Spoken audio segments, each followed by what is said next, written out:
tayo guys, ito ang breakfast ng mga taong late gumising. Meron silang navy blue tsaka red na ganito. Good morning guys! Welcome back to another vlog! So today guys, this is not an official day off, pero day off ko na rin siya. Kasi, meron dapat akong duty ngayong PM shift. Kaso yung kasama ko, nakipagpalitan siya, nagpaalam siya sa supervisor namin kasi may gagawin siya tomorrow. So, ako yung duty sa kanya for tomorrow. So, magsi-16 hours ako tomorrow. And then, ngayon, magsi-16 hours siya para maano namin, yung ma-relieve yung duties namin. So, ngayon guys, madami akong gagawin. Pumunta pa akong Urdaneta para may mga bilhin para sa pangangailangan sa buhay. Guys, pag ganitong morning, gusto ko, minom ako ng tubig kasi as you can hear my voice, naririnig nyo ba? Parang ang dry ng lalamunan ko lagi. Tapos parang laging namamaga yung mata ko. Hindi ko alam. Fluffy. Puffy. I mean, hindi not fluffy. Puffy eyes. Parang ano lang parang laging umiyak. Kapag napapansin ko siya pag nag-edit na ako ng mga vlogs. Kasi all throughout the day, parang nagpa-flatten yung mata ko. Parang mas malaki yung eye bags ko. Kasi, ayun ko ba, yung tulog ko din kasi guys. Oh my gosh. So, ito guys, yung hydro flask ko, I usually keep it dito sa bedside table ko. Para, kapag nagising ako in the middle of the night, I can just drink my water. Lalo na kasi yung style ko, pag umihi ako, I should replenish my water, my fluids. Ayan, kaya nandyan lang siya. And this one kasi guys, malamig pa rin siya. So, kung galing ako sa hospital ng 11, pupunuin ko na to ng water na malamig from our, sa dispenser. Tapos yun na, para din ako pupunta sa kitchen, ganyan. Para accessible yung ating water. Walang rason na hindi iinom ng tubig. Tapos pagkagising, gusto ko din umiinom din ng ganyan ng water agad-agad. 9 na guys, and hindi pa ako nagbe-breakfast. So, gagawin natin, magbe-breakfast muna. Magluluto ako ng breakfast. I will be cooking skinless longganisa and I want something na veggie. So, kuha tayo ng kamote dyan sa yard natin. May tanim akong kamote guys. So, yun yung kukunin natin for our breakfast. Para may veggie naman kasi gusto ko yung may fiber para hindi masakit sa, sa tiyan.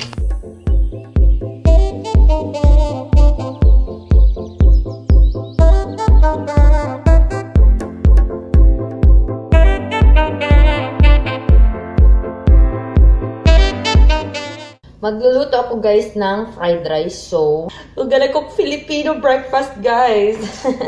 So, mag-aral lang ako ng 2 cloves ng garlic. Ito guys, yung kamote. Yan. Ito lang yung nakuha ko pala ng kamote. Konti lang. Kasi ako lang naman kakain. Ito na guys, iboboil ko lang tong kamote. Diyan, kabes. Kasi, ganyan na yung gusto kong luto. May iba pa bang luto yung kamote leaves? Kapag plain kamote lang siya. Wala akong mapaglagyan nitong camera ko guys, kaya ako gumaganito. Tapos magluluto ako ng chicken skinless longganisa.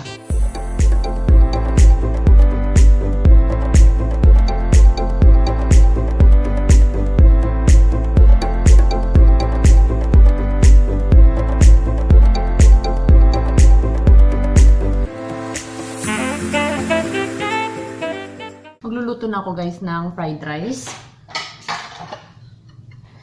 Nagmamadali na ako guys kasi 9 na, pas magte-10 na. So, kailangan ko nang matapos kumain para makagawa. Kasi mag-edit pa ako ng isang video. No, I still need to clean the house para maayos at malinis yung iwan. And then, mag-edit ako ng isang vlog para may lalabas sa Saturday kasi may video na ako na pang Thursday. Pang Thursday guys. So, ayun.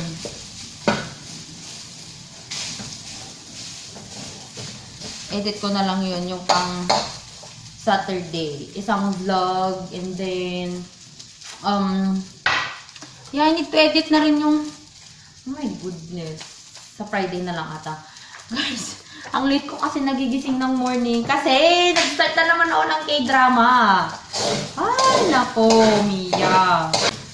Stress reliever. Pinapalusutan kong stress reliever ko yung K-drama. Pero, hindi pasado sa akin na stress reliever ko kasi.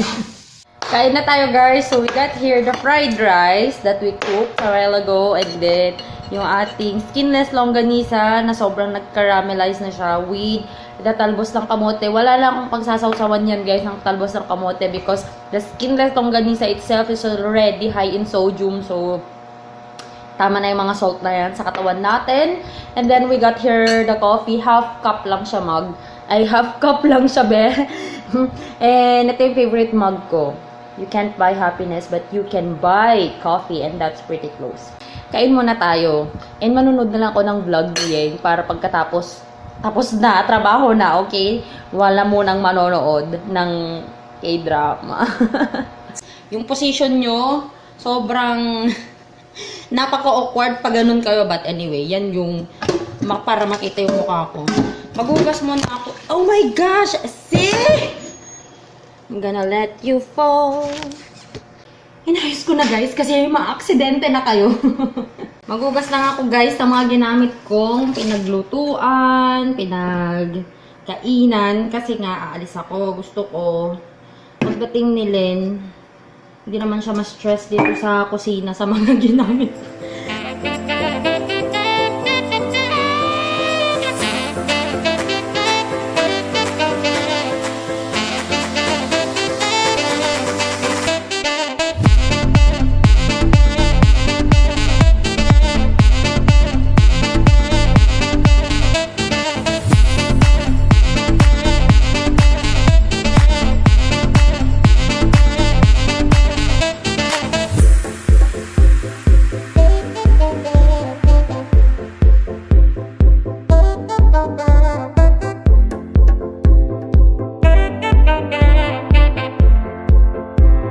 So, yun na, guys. Ready na ako to go out. Pupunta akong Urdaneta. I don't know if I can vlog. Feeling ko hindi ako makakapag-vlog kasi may mga bibilhin ako. And mag-isa lang akong pupunta. So, hindi kaya na mag-vlog at nagbubuhat pa. So, maybe I'll just talk to you guys when I arrive home later tonight. See you guys later. Hey, guys. I am back home from Urdaneta. Start tayo dito because I went to Urdaneta because of this. Kasi nga on Sunday... Sunday ba? Sa Monday. Hopefully ha, hindi talaga drawing yung mga kasama ko. Mag-hike kami sa Mount Batong Amat ba yun? Something. Yan. So, I got Manjaro. Manjaro. Yung brand niya from Chrissy Sports na, ano guys, na sandals. Meron silang navy blue tsaka red na ganito.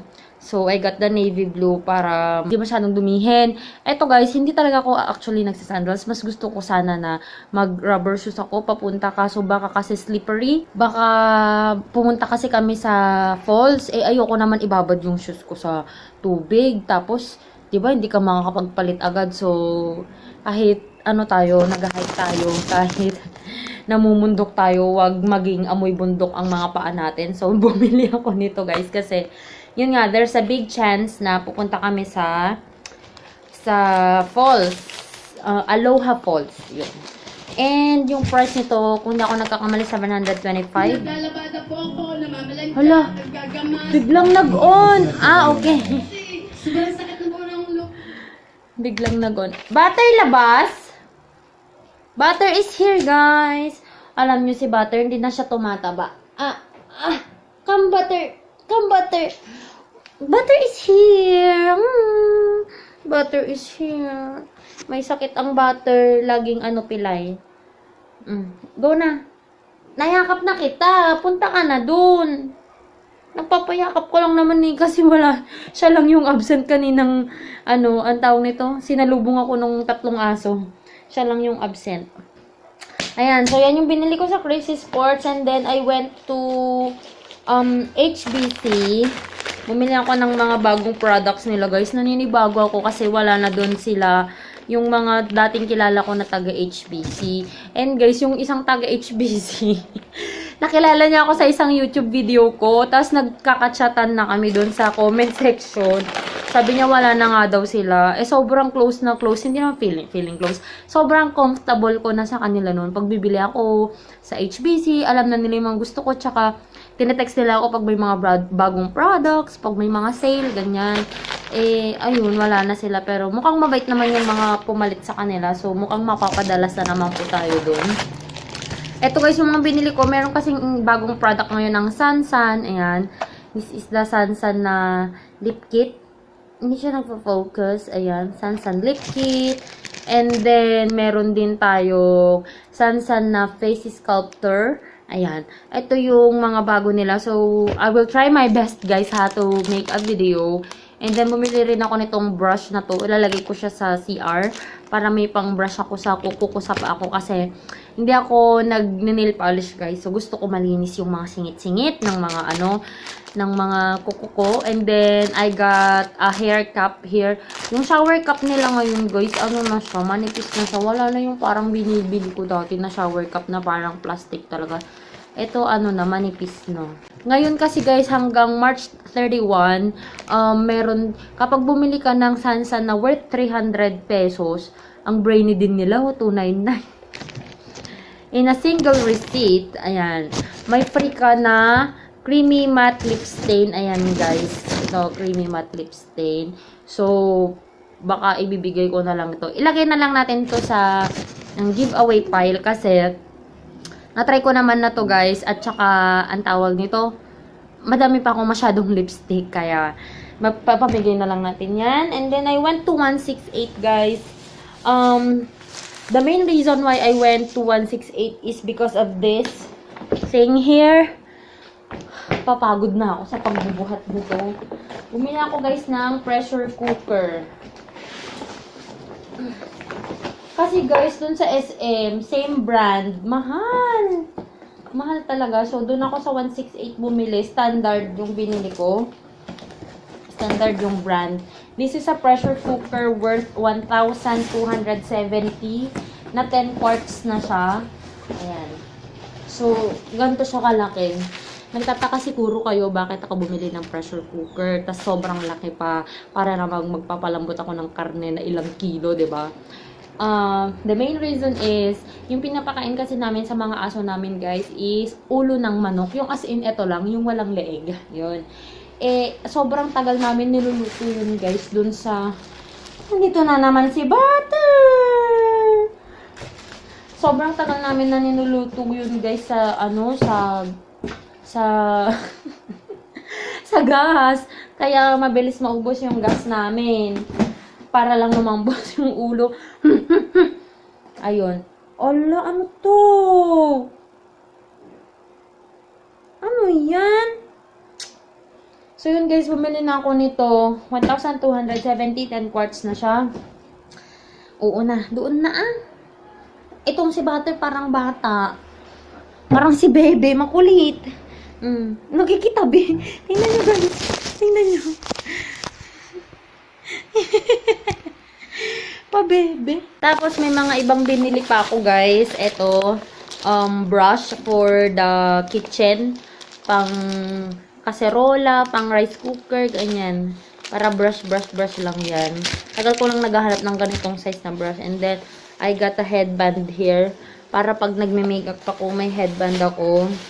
And then, bumili ako guys ng pangkuskus ng paa natin. Kasi yung pangkuskus ko ng paa, natanggal na yung ganito niya. So, bumili ako ng ganyan. Ang lapad, grabe. Parang pangpaa ng lalaki. Pero, gusto ko kasi to guys, kasi plastic.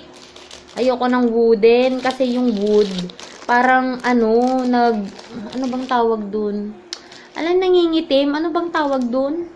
Nagmo-molds. Kayo ko. Bumili ako ng towel, guys. Hindi ko alam nasan yung resibo ko, actually. 1,490 na naman yung binayaran ko dun. Pero, hindi ko tiningnan kung magkano talaga yung mga price ng mga... Butter! Ang gulo ni Butter. Wala na yung receipt. So, guys, bumili ako ng towel para sa kitchen. extra na dalawa para sa may stove, tapos isa para sa may may washing area. Ito guys, 25 pesos lang siya, tapos may refill na siyang ganyan. Yung kapag nasira na or mapurol na. And then, mother! Mauburan na ako sa'yo.